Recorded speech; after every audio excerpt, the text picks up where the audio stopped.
Hello and अस्सलाम वालेकुम। कैसे हैं आप सब? उम्मीद करता हूँ सब खैरियत से होंगे। मेरा नाम है Talha Iqbal. Welcome to my YouTube channel that's in studio, जहाँ पर आज आपको इलस्ट्रेटर की क्लास में मैं समझाऊंगा पपेट ट्रैप टूल और शेप बिल्डर टूल के बारे में। तो वीडियो के एंड तक मेरे साथ रहिएगा। वीडियो को आगे ले जाने से पहले एक रिक्वेस्ट है कि चैनल को सब्सक्राइब कर दें, लाइक कर दें और कमेंट्स में बता दिया करें अगर आपने कोई नई क्लास देखनी हो। तो इंशाल्लाह मैं कोशिश करूंगा कि आपके लिए नई से नई क्लास लेकर आऊँ। अभी हम लोग इलस्ट्रेटर की क्लास स्टार्ट कर रहे हैं, जिसमें आज हम लोग दो टूल्स के बारे में पढ़ेंगे, जो हैं पपेट ट्रैप टूल और शेप बिल्डर टूल। तो बगैर टाइम को ज़ाया किए हुए वीडियो को स्टार्ट।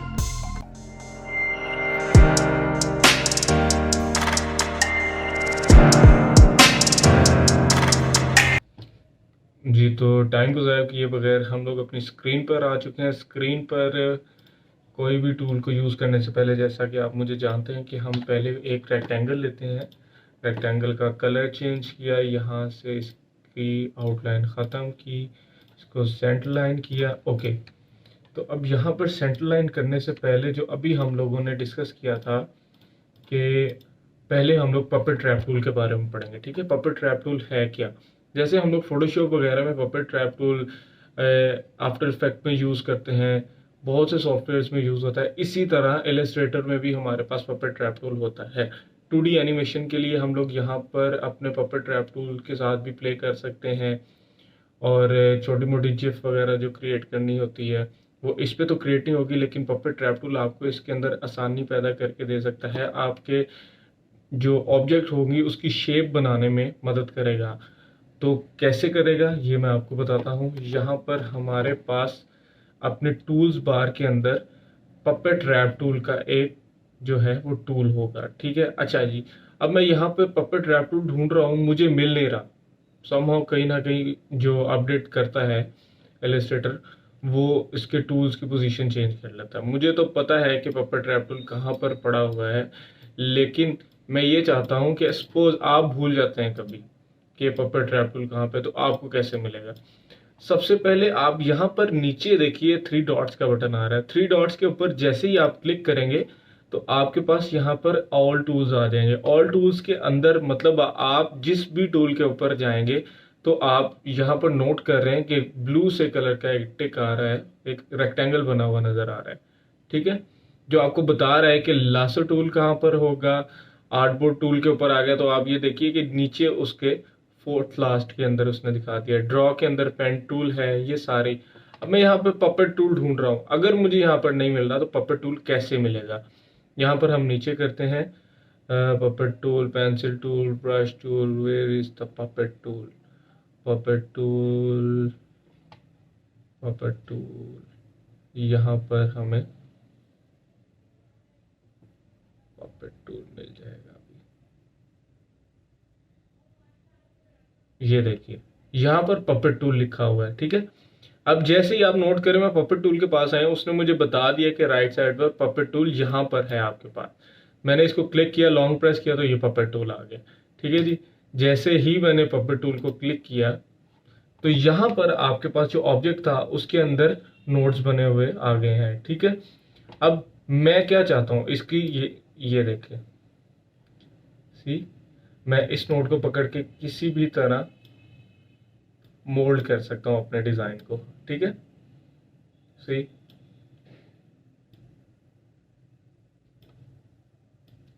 ठीक है।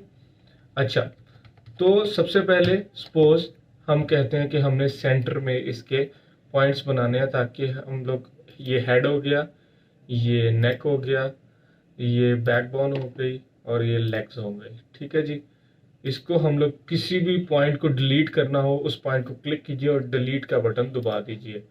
ठीक है, तो आपके पॉइंट्स डिलीट हो जाएंगे यहाँ से। और किसी पॉइंट को मूव करना हो, उसके ऊपर क्लिक किए, जो आपने पपेट के साथ जो अपने पॉइंट्स बनाए हैं उसको आप यहाँ से मूव कर सकते हैं।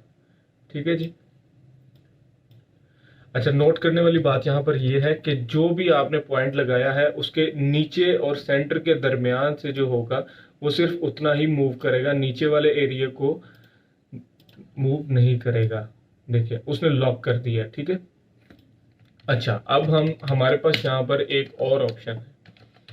उस ऑप्शन के लिए मैं चाहता हूं कि हम जाते हैं अपने व्यू के अंदर, ठीक है।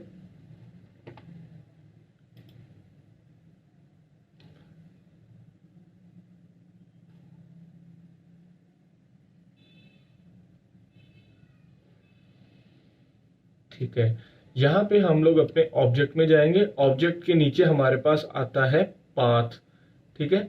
और पाथ के नीचे हमारे पास है, आई एम सॉरी, मैं यहाँ पर एक चीज़ ढूंढ रहा हूँ जिससे आपको आसानी हो जाए। समटाइम इलस्ट्रेटर के अंदर ऑप्शंस जो है आगे पीछे हो जाते हैं, तो जो बताने की चीज़ है वो मैं आपको बताता हूँ। ऑब्जेक्ट में जाएंगे, ऑब्जेक्ट में जाते साथ आपको पाथ मिलेगा। पाथ के अंदर होते हुए यहाँ पर आएगा आपके पास स्प्लिट इनटू ग्रिड, ठीक है जी। अच्छा, स्प्लिट इनटू ग्रिड का क्या काम करता है, यहाँ पर हम लोग करते हैं 3 नंबर की रोज और 3 नंबर के कॉलम्स। यहाँ पर प्रीव्यू को सिलेक्ट कर दीजिएगा ताकि आपको नजर आता रहे। 3, अभी आप देख रहे हैं, नोट कर रहे हैं कि आपके पास यहाँ पर गाइड्स आ गई, ग्रिड्स आ गई हैं, जिसके अंदर आपको प्रॉपरली पता लग जाएगा कि आपने यहाँ पर किस पोजीशन पे नोड लगाना है, ठीक है। अगर आप रैंडमली लगाएंगे तो सेंटर में हो सकता है, ये जैसे मैंने यहाँ पर सेंटर में लगाया, मुझे यहाँ लगाना चाहिए था, अब मुझे ग्रिड्स नहीं थी मेरे पास इसलिए मुझे नहीं पता लगा। लेग्स में यहाँ पर रख सकते हैं, तो इसके लिए ये आसानी होगी। मैंने जैसे इसको सिलेक्ट किया, अब मेरे पास ग्रिड्स आ गई हैं। अब मैं इजी टू यूज इसके बिल्कुल सेंटर में एक बना सकता हूँ, एक इसके सेंटर में बना सकता हूँ और एक इसके सेंटर में। बाकियों को मैं यहाँ से डिलीट कर देता हूँ, सी, ठीक है जी। अब हम लोग अपने ऑब्जेक्ट को एक प्रॉपर वे के अंदर मूव कर सकते हैं, ठीक है। अच्छा, होगा क्या अगर हम लोग एक ऑब्जेक्ट लेते हैं जिसको हम लोग ग्रिड्स के साथ नहीं यूज करते, ठीक है। यहाँ पर पपेट टूल को हमने सिलेक्ट कर दिया और यहाँ पर हमने रैंडमली नोड्स लगा दिए, क्योंकि यहाँ पर हमारे पास ग्रिड नहीं है। तो ये देखें, आप देख रहे हैं, ये चीज मैं आपको समझाना चाह रहा हूं कि आपको इजी टू यूज हो जाए। ग्रिड्स जो है वो आपने ग्रिड्स का जो है ख्याल हर जगह पर रखना है, ठीक है। उम्मीद करता हूं यहां तक आपको खूब समझ आ चुकी होगी। एक दफा दोबारा मैं सोच रहा हूँ रिपीट कर दूं, लेकिन रिपीट करने का कोई फायदा नहीं है कि आप जो है वीडियो पीछे करके देख सकते हैं। तो पपेट रैप टूल मैंने आपको यहाँ तक पढ़ा दिया। पपेट रैप टूल के अंदर जब आप लॉन्ग सेलेक्ट करते हैं तो आपके पास फ्रीज ट्रांसफॉर्मेशन टूल है, ठीक है। इसकी अभी ऐसे ज़रूरत नहीं है, पपेट रैप टूल आपका पढ़ना ज़्यादा आसान ज़रूरी था, ठीक है। आप नोड सेलेक्ट करके इनकी मूवमेंट वगैरह कर सकते हैं, जो भी आप अपने ऑब्जेक्ट के साथ करना चाहें, ठीक है। ओके, पपेट रैप टूल के बाद हमारे पास आता है जी mesh tool. Mesh tool, shape builder tool, sorry. अच्छा, शेप बिल्डर टूल जो है, अच्छा मैंने मैश टूल का इसलिए कह दिया क्योंकि हमारे पपेट टूल के नीचे शेप टूल है, शेप बिल्डर टूल, उसके बाद आता है मैश टूल। तो मैं चाह रहा हूँ आपको पॉइंट्स के साथ समझाता जाऊँ और एक एक टूल करके उनकी डिटेल्स वगैरह आपको बताता जाऊँ। यहाँ पर हमने वही वाला ऑब्जेक्ट अपना पकड़ा हुआ है, ठीक है, सिलेक्ट किए। एक और हम लोग ऑब्जेक्ट बना लेते हैं, ऑल्ट के साथ इसको ड्रैग करेंगे तो ऑब्जेक्ट हमारा एक और बन जाएगा। यहाँ पर इसका कलर चेंज कर देते हैं, रेड कर देते हैं, और एक यहाँ पर हम लोग अपना एलिप्स टूल से एक कोई भी ऑब्जेक्ट बना लेते हैं, ठीक है। अब आपने क्या करना है, इनको देखने के लिए कि आपको प्रॉपरली नजर आए, ठीक है, हम इनकी आउटलाइंस लेते हैं और इनका फिल जो है वो ख़त्म कर देते हैं, ठीक है जी। फिल में जाएंगे, इसको यहाँ से 0 नन कर देंगे। अब हमें पता लग रहा है कि हमारी एलिप्स की जो है फिलिंग कहाँ पे है, हमारे रेक्टेंगल्स की कहाँ पर है, ठीक है। अब इन सबको सिलेक्ट करेंगे, ठीक है, और सिलेक्ट करने के बाद यहाँ पर हमारे पास आता है shape builder tool. Shape builder tool की बहुत आसान सी टूल है जिसके अंदर आपको इतनी आसान चीजें मिल जाएंगी। ये बेसिकली शेप बिल्डर टूल उन लोगों के लिए भी है जो लोगो ज्यादा जो है डिजाइन करते हैं, तो आपको लोगो डिजाइनिंग के अंदर तो बहुत ही काम आता है ना। उसके अलावा भी बहुत सी और चीजें हैं लेकिन मेरा मशवरा ये है कि शेप बिल्डर टूल अगर आपने सही तरह समझ लिया ना तो आपकी ज़िंदगी इलस्ट्रेटर में आसान हो जाएगी। ठीक है। अच्छा, शेप बिल्डर टूल पकड़ने के साथ जैसे ही आप नोट करते हैं मैं जिस जिस ऑब्जेक्ट के पास जा रहा हूँ वहां पर सिलेक्शन होती जा रही है। ठीक है, विच मीन्स कि ये वाला एरिया आपको इतना मिल सकता है। पहले हम लोग 2 ऑब्जेक्ट्स लेते थे, उनके अंदर से इंसेक्ट करते थे, तो वो वाला दौर तो अब खत्म हो चुका है। ठीक है, तो हम लोग शेप बिल्डर टूल की तरफ आते हैं। अब शिफ्ट के साथ अगर आप चाहते हैं कि आपने ये और ये ऑब्जेक्ट एक करना है, ठीक है, तो शिफ्ट के साथ हम बस ड्रैग कर रहे हैं, शिफ्ट का बटन दबाएंगे और राइट क्लिक के साथ उसको ड्रैग कर देंगे। तो ये देखिए, ये आपको उसने एक ऑब्जेक्ट ही पूरे का पूरा बना के दे दिया। ठीक है, अब अगर आप चाहते हैं कि आप यहां से इतने एरिया को माइनस करना चाहते हैं, ठीक है, तो हम यहां से अपना शेप बिल्डर टूल पकड़ेंगे और ऑल्ट के साथ ड्रैग इसको करते जाएंगे। जिस जिस एरिया के पास जाएंगे आप नोट करें वो एरिया ही माइनस हो गया है, क्योंकि वो ऑब्जेक्ट थे पूरे के पूरे, वो ऑब्जेक्ट ही माइनस होते जा रहे हैं। क्योंकि ऑल्ट के साथ आप इसको निशान देख रहे हैं, इसका जो आइकन आ रहा है माइनस का, वो देखें आप, उस पर गौर करें, तो वो माइनस हो गया।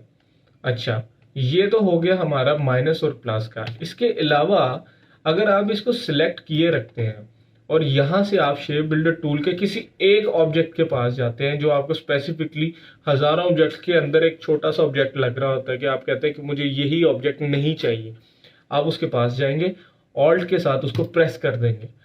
उसका फायदा क्या होगा ये आपको देख लें, उसने वो ऑब्जेक्ट ही खत्म कर दिया बिल्कुल, क्योंकि हमें वो ऑब्जेक्ट चाहिए ही नहीं था। इसकी और आसानी के लिए हम कलर कर लेते हैं। ये देखिए, कलर्स में आपको नजर आ जाएगा। अब आप ये चाह रहे हैं कि इसके पीछे भी ये वाला जो ऑब्जेक्ट है ये रहे ही ना। हमने इसको सिलेक्ट किया, यहां से हमने अपना शेप बिल्डर टूल पकड़ा, ऑल्ट के साथ इसके ऊपर माइनस कर दिया, तो आप वो देखिए उसने उतना एरिया खत्म ही कर दिया है। देख रहे हैं आप, इसमें बहुत सी चीजें हो सकती हैं जो लोगोज वगैरह डिजाइन करते हैं। सपोज यहाँ पे हम एक रेक्टेंगल ले लेते हैं, रेक्टेंगल के ऊपर हम अपना एलिप्स टूल लेते हैं, इसका कलर चेंज करते हैं और ये देखिए इसकी आउटलाइन को बढ़ा लेते हैं। यहाँ से हम इसको एक्सपेंड कर लेते हैं। ठीक है जी, और हम चाहते हैं सिर्फ इसको सिलेक्ट किया इन सबको और यहाँ से अपना पाथ इन जो है शेप बिल्डर पर सिलेक्ट किया और ये देखिए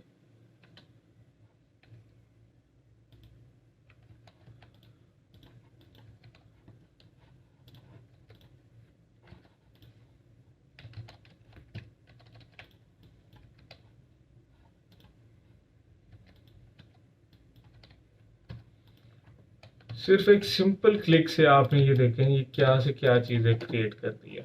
ठीक है, तो शेप बिल्डर को आप जितना यूज करेंगे ये आपके लिए उतना ही फायदेमंद होगा, और लोगो डिजाइनर्स के लिए तो ये बहुत ही बड़ी चीज है ना, इम्पोर्टेंट चीज है कि अगर आप लोगो डिजाइन कर रहे हैं या कोई ऐसा ऑब्जेक्ट डिजाइन कर रहे हैं जिसके अंदर आपको मोस्ट ऑफ द टाइम बहुत सी चीजों के अंदर चेंजिंग्स वगैरह करनी होती है, तो शेप बिल्डर टूल आपके लिए बहुत काम की चीज़ है। उसके अलावा जो मैंने पपेट ट्रैप टूल बताया है, पपेट ट्रैप टूल का टूल भी बहुत सी जगह पे काम आ सकता है। तो जी आज के लिए बस इतना ही। उम्मीद करता हूँ मेरी क्लास आपको पसंद आई है। इसको लाइक, सब्सक्राइब और कमेंट में ज़रूर मुझे बताया करें कि आपको क्लास कैसी लग रही है, इसके अंदर कोई इम्प्रूवमेंट चाहिए तो वो भी मुझे ज़रूर शेयर करें, ताकि मैं आप लोगों के लिए क्लास बना रहा हूँ और मेरे लिए जो है नेक्स्ट क्लास बनाने में वो चीज़ें मेरे माइंड में रहेंगी, या मुझे पता होगा कि मैंने उन चीज़ों को कैसे इम्प्रूव करना है, मेरी ऑडियंस को क्या चीज़ समझ में आ रही है, क्या नहीं आ रही। तो उम्मीद करता हूँ तब तक के लिए मुझे इजाज़त दीजिए, अपना ख्याल रखें, अल्लाह हाफ़िज़।